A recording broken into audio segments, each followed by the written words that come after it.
പുരാതനവും പ്രൗഢഗംഭീരവുമായ ക്ഷേത്രമാണ് തൃശ്ശൂരിലെ ശ്രീ വടക്കുംനാഥ ക്ഷേത്രം.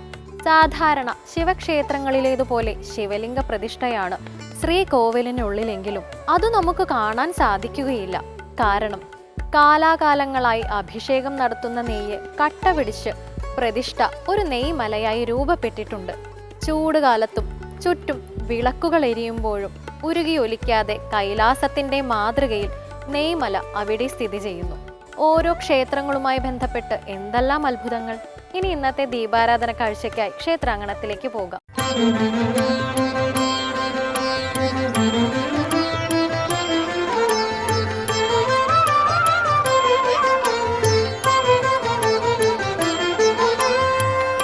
ഭാവയപ്പം ബാബാലം ഭാവയപ്പം ബാബാലം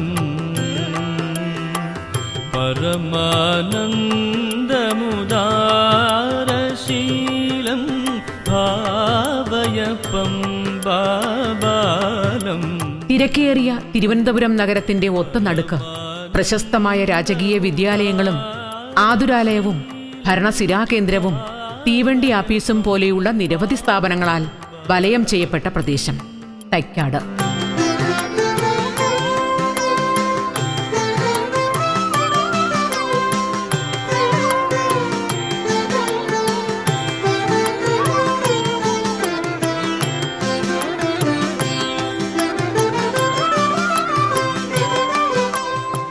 ശ്രീ നാരായണ ഗുരുദേവനും ചട്ടമ്പിസ്വാമികൾക്കും യോഗഗുരുവായി വർത്തിച്ച അയ്യാഗുരുവിന്റെ പേരിനൊപ്പം പ്രശസ്തിയാർജിച്ച സ്ഥലം.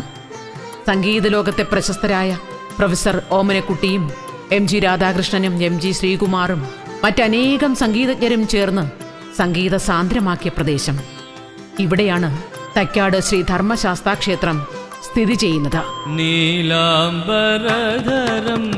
നീലകുന്തളം പരം മോഹിനി വാരസുതം പൂർണ്ണപുഷ്കലനാഥം. തികച്ചും കേരളീയ വാസ്തുവിദ്യയിൽ പണികഴിപ്പിച്ച ഗംഭീരമായ ക്ഷേത്രം. ക്ഷേത്രമതിൽക്കെട്ടിന്റെ വാതായനം കടന്ന് അകത്തേക്ക് പ്രവേശിച്ചാൽ തികച്ചും പ്രശാന്ത സുന്ദരമായ ഗ്രാമാന്തരീക്ഷം. ശക്രാദിദേവഗണ വന്ദിത ചരണം ശങ്കരാത്മജം വൈരമാലാഭരണം. അനേകം നൂറ്റാണ്ടുകൾക്ക് മുമ്പ് കുറ്റിക്കാടുകൾ നിറഞ്ഞൊരു പ്രദേശമായിരുന്നു ഇതെന്നും അതിനു സമീപം താണജാതിക്കാരായി കണക്കാക്കപ്പെട്ടിരുന്ന ഒരു കുടുംബം താമസിച്ചിരുന്നുവെന്നും അവരുടെ വളർത്തു പശു ഈ കാട്ടുപ്രദേശങ്ങളിൽ മേഞ്ഞു നടന്നിരുന്നുവെന്നുമെല്ലാം കഥയുണ്ട്. അന്നത്തെ നാടുവാഴിയുടെ വെടിയേറ്റ് വളർത്തു പശു മരിക്കാനിടയായി. പശ്ചാത്താപ വിവശനായ ആ നാടുവാഴി ആ കുടുംബത്തിനു വേണ്ട സഹായം ചെയ്യാൻ തയ്യാറായി. ആ കുറ്റിക്കാട്ടിലെ ഒരു പനച്ചുവട്ടിൽ വച്ചാരാധന ഉണ്ടായിരുന്ന ഗൃഹനാഥൻ അവിടെ ഒരു ക്ഷേത്രം കിട്ടിയാൽ കൊള്ളാമായിരുന്നുവെന്ന് രാജാവിനോട് അപേക്ഷിച്ചു. അങ്ങനെയാണ് ഈ പ്രദേശത്ത് ആദ്യമായി ഒരു ക്ഷേത്രമുണ്ടായത് എന്ന് ഒരു ഐതിഹ്യം നിലവിലുണ്ട്. ഹരിയും പുരഹരനും തിരുവിളയാടിയ നാളിൽ ഒരു തേജസിൽ ഉരുവാകിയ ശബരിഗിരിവാസിൻ മമ മാനസവിരുൾ ചൂഴ്കയിൽ ഒളിയാവുക ചേരിൽ മധുസൂദന സുതതാവക ശരണം മമ ശരണം. ക്ഷേത്ര നിർമ്മിതിക്ക് വേണ്ടി നടന്ന പ്രശ്നചിന്തയിൽ പഴയകാലത്ത് ഒരു സിദ്ധൻ ഇവിടെ താമസിച്ച് സമാധിയായിട്ടുണ്ട് എന്ന വിവരവും അറിയാൻ കഴിഞ്ഞിട്ടുണ്ട്. അങ്ങനെ എന്തുകൊണ്ടും ഈ സ്ഥലം ഒരു പുണ്യസ്ഥാനമാണെന്ന് തെളിയുകയുണ്ടായി. കുളിരം വിളി തൊഴുമേ തവ മുഖമുജ്വലദീപ്തം തളിർമാലകൾ വാഴ്ത്തും തവ ചരണാമൃത സൂക്തം അജലങ്ങളിൽ ഉയരും വിളിയറിയും പരഗുപ്തം അജിരാൽ പരകഥനങ്ങളിൽ അലിയും മൃദുചിത്തം. വനഭൂമിയുമായി ബന്ധപ്പെട്ട് ജീവിക്കുന്ന ജനവിഭാഗത്തിന്റെ ആരാധനാമൂർത്തിയായിരുന്നു ശാസ്താവ് എന്നതുകൊണ്ട് തന്നെ ഇവിടെ പൂർണ്ണ പുഷ്കല സമേതനായ ശാസ്താവ് എന്ന തരത്തിലാണ് ദേവനെ പ്രതിഷ്ഠിച്ചിരിക്കുന്നത്.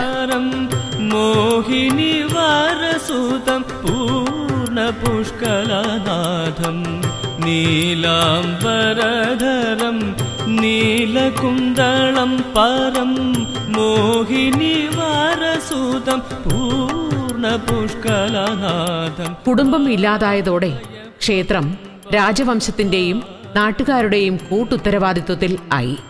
പത്മനാഭസ്വാമി ക്ഷേത്രം പണി നടക്കുന്ന കാലഘട്ടത്തിൽ അതിനായെത്തിയ പണിക്കാർ താമസിച്ചിരുന്നത് ഈ ക്ഷേത്ര പരിസരത്താണ് എന്നാണ് വിശ്വാസം. ഈ വിശ്വാസത്തിന്റെ അടിസ്ഥാനത്തിൽ നോക്കിയാൽ പത്മനാഭസ്വാമി ക്ഷേത്രത്തിന്റെ ഉൽപ്പത്തിക്ക് വളരെ മുൻപേ തന്നെ ഇവിടെ ഈ ക്ഷേത്രം നിലനിന്നിരുന്നു എന്ന് പറയാം. കാലക്രമത്തിൽ ഘട്ടം ഘട്ടമായി നടന്ന പുനരുദ്ധാരണ പ്രവർത്തനങ്ങളിൽ ഇവിടം ഒരു മഹാക്ഷേത്രമായി മാറുകയായിരുന്നു.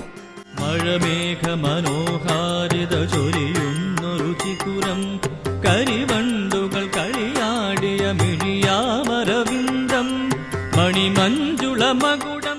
ശാസ്താസങ്കല്പത്തിൽ നിരവധി ഭാവങ്ങളുണ്ട്.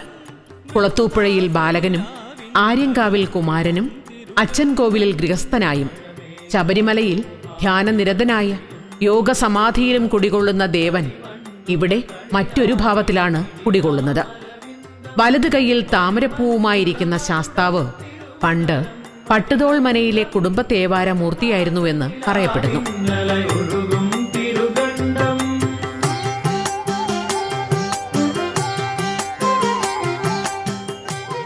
മഹാഗണപതി, ദുർഗാദേവി, ഹനുമാൻ സ്വാമി, മഹാദേവൻ, മഹാവിഷ്ണു, സുബ്രഹ്മണ്യസ്വാമി, നാഗദൈവങ്ങൾ, നവഗ്രഹങ്ങൾ എന്നിങ്ങനെ വിവിധ സങ്കല്പങ്ങളിലെ ഉപദേവന്മാർ ഈ ക്ഷേത്രാങ്കണത്തെ കൂടുതൽ ധന്യമാക്കുന്നു.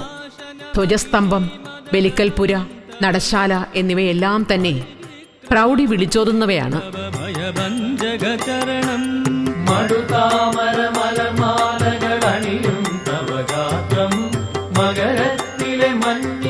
മകരം 1 അവസാനിക്കുന്ന രീതിയിലാണ് ഇവിടെ ഉത്സവം നടക്കുക. എങ്കിലും വിനായക ചതുർത്ഥി, വൃശ്ചിക മാസത്തിലെ മണ്ഡലച്ചിറപ്പ്, നവരാത്രി പൂജ എന്നിവയെല്ലാം ഇവിടെ വിശേഷ ദിവസങ്ങളാണ്. ഗൃഹസ്ഥാശ്രമിയായ ശാസ്താവാണ് ഇവിടെ കുടികൊള്ളുന്നത്. അതിനാൽ ഇവിടുത്തെ സന്ദർശനം കുടുംബ അഭിവൃദ്ധി ഉണ്ടാക്കും എന്നാണ് വിശ്വാസം. കനകദ്യുതിയൊഴുകും തവ കരകങ്കണരണനം മുഖപങ്കജമനനം ഭവനസഞ്ജയ. ആയിരക്കണക്കിന് നീരാഞ്ജനമാണ് ശനിയാഴ്ച ദിനങ്ങളിൽ ഇവിടെ നടക്കുക. NSS താലൂക്ക് യൂണിയന്റെ മേൽനോട്ടത്തിലാണ് ക്ഷേത്രകാര്യങ്ങൾ നടത്തുന്നത്. അപൂർവമായി മാത്രം തെക്കൻ കേരളത്തിൽ നടത്തിയിട്ടുള്ള അയ്യപ്പൻ തീയാട്ടടക്കം ശാസ്താവിന്റെ ആരാധനയുമായി ബന്ധപ്പെട്ട അനുഷ്ഠാന കലകൾക്ക് വേദിയായിട്ടുണ്ട് ഈ പുണ്യസങ്കേതം. വിശ്വമോഹനം ഹരിദ